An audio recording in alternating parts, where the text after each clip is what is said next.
nechoď dneska na jezero, zůstaň doma, ty mizero, zdálo se mě celou noc, že přijdeš o postivost, jož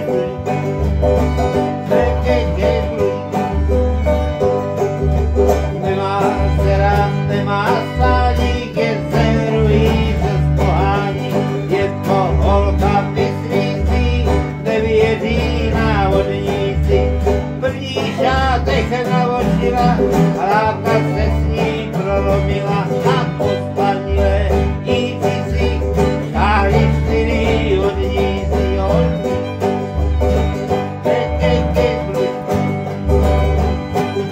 A dělají se hrubým kola, kolikou a prdel holá na jezeře podleskal, zelenej budík zatleskal.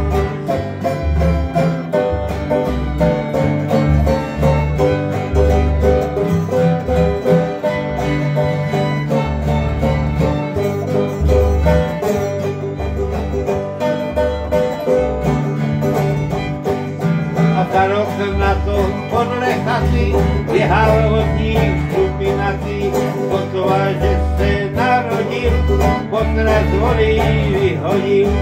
Začal chodit sám na pivo a to se mu zalíbilo, vykašlal se na vodu a postavil si hospodu.